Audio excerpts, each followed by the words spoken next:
सिगां सिगां फरायनो लादों मेष राशि। दिनैनि साना जोबोर मोजां। अनलायनाय आरो मोजां मोनलायनाया बांगोन।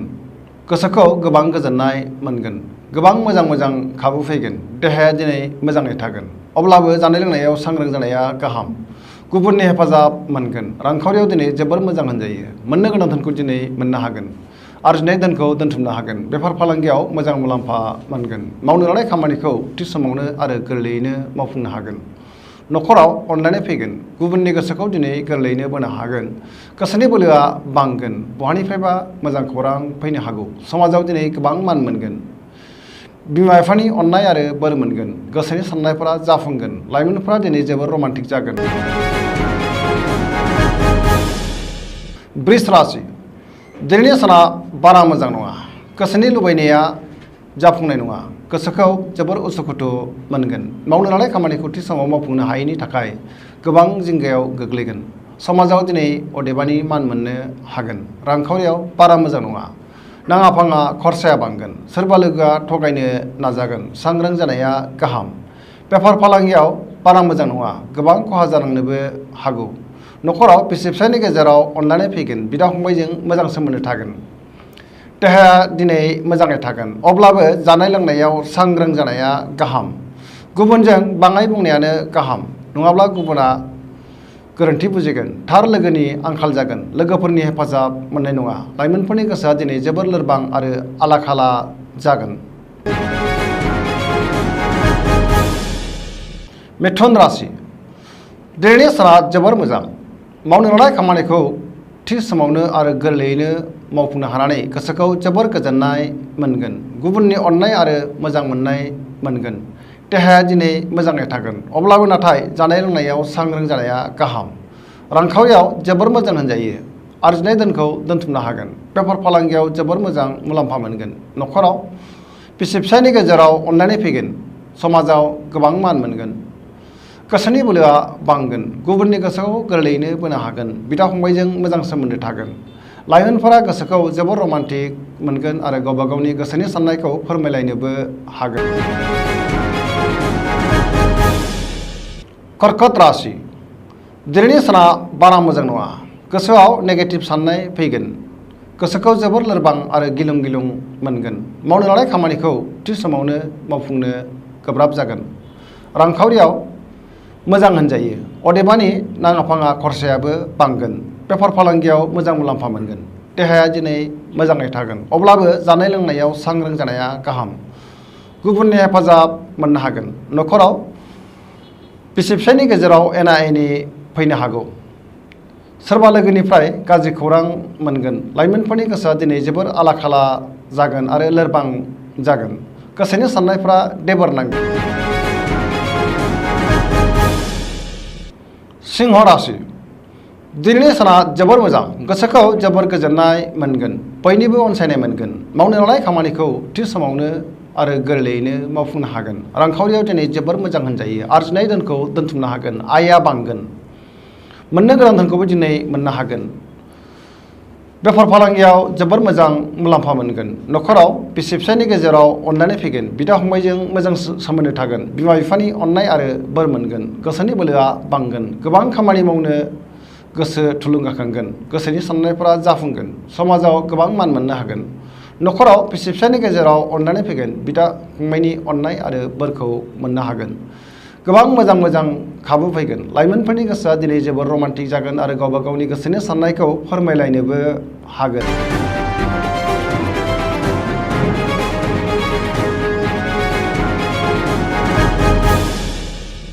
कन्या राशि। दिनैनि साना जोबोर मोजां।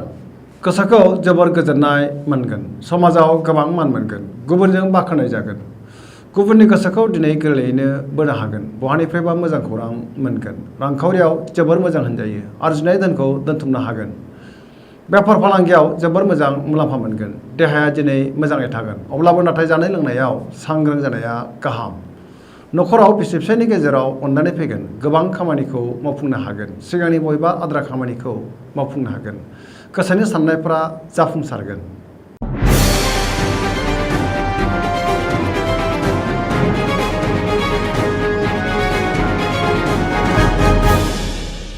तुला राशि। दिनैनि साना जोबोर मोजां। सोरबा आगोलनि गोजाम लोगोखौ बहाबा लोगो मोननानै गोसोखौ जोबोर गोजोननाय मोनगोन। गोसोनि साननायफोरा जाफुंगोन। मावनो लानाय खामानिखौ दिनै थि समावनो आरो गोरलैयैनो मावफुंनो हागोन। देहाया दिनै मोजाङै थागोन। रांखावरियाव जोबोर मोजां। आरजिनाय धोनखौ दोनथुमनो हागोन। आयआ बांगोन। बेफार फालांगियावबो मोजां मुलाम्फा मोनगोन। न'खराव बिसि फिसायनि गेजेराव अनलायनाय फैगोन। बिमा बिफानि अननाय आरो बोर मोनगोन। बिदा फंबायनि हेफाजाब मोनगोन।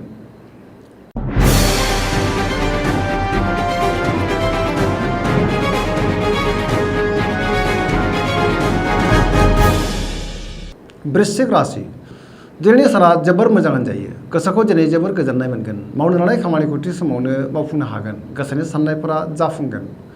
गोसोनि बोलोआ बांगोन। न'खराव अनलायनाय फैगोन।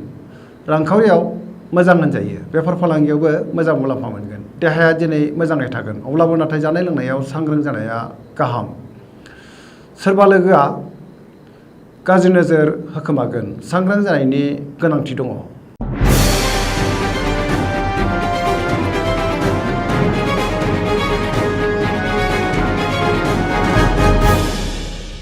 धनु राशि दिनैनि साना बारा मोजां नङा। गोसोनि जिंगाया बांगोन। गोसोखौ जोबोर उसुखुथु मोनगोन। मावनो लानाय खामानिखौ थि समावनो मावफुंनो हागोन। नाथाय गोब्राबै मावनांगोन। गोसोनि साननायफ्रा अदेबानि देबारबोनांगोन। रांखावरियाव जोबोर मोजां।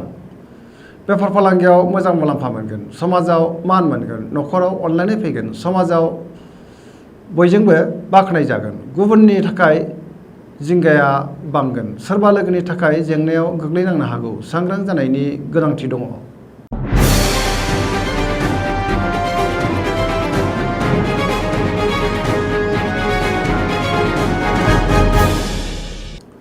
मकर राशि दिनैनि साना जोबोर मोजां। गोसोखौ दिनै जोबोर गोजोननाय मोनगोन। देहाया मोजाङै थागोन। अब्लाबो नाथाय जानाय लोंनायाव सांग्रां जानाया गाहाम।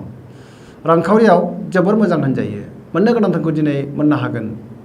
आरजिनाय धोनखौ दोनथुमनो हागोन। बेफार फालांगियाव जोबोर मोजां मुलाम्फा मोनगोन। न'खराव बिसि फिसायनि गेजेराव अनलायनाय फैगोन। बिदा फंबायनि हेफाजाब मोनगोन। गोसोनि बोलोआ बांगोन। गोबां खामानि मावनो गोसो दुंखांगोन आरो मावफुंनोबो हागोन। गोबां खामानिखौ मावफुंनो हानानै गोसोखौ दिनै जोबोर गोजोननाय मोनगोन। समाजाव मान मोनगोन। लाइमोनफोरनि गोसोआ दिनै जोबोर रमान्टिक जागोन आरो बहानिफ्रायबा मोजां खौरांबो मोननो हागोन।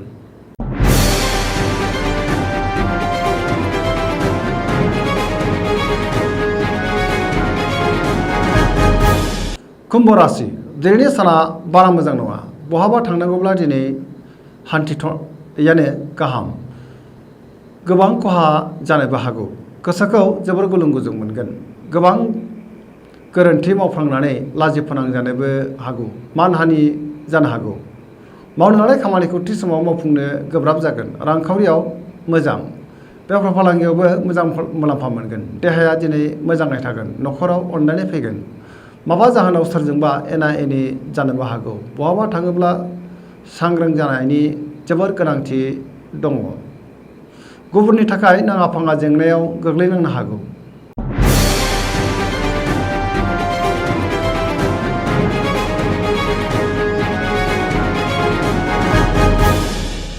मीन राशि दिनैनि साना बारा मोजां नङा। गोसोखौ जोबोर गुलाय गुजाय मोनगोन। सोरजोंबा रायखुमा जागोन। गोसोनि बोलोआ लोरबां जागोन। गावनि गोसोनि साननायखौ गुबुननो दाफोरमाय। गोसोआ दिनै जोबोर अहंकार जानोबो हागौ। सोरबा लोगोजों एना एनि जागोन। देहाया दिनै मोजाङै थागोन। रांखावरियाव मोजां। बेफार फालांगियावबो मोजां। न'खराव अनलायनाय फैगोन। गोसोनि साननायफोरा नाथाय देबारनांगोन। गुबुनजों बाङाय बुंनायानो गाहाम। बहाबा नङा माबा मोनसे गोरोन्थि मावफ्लांनो हागौ।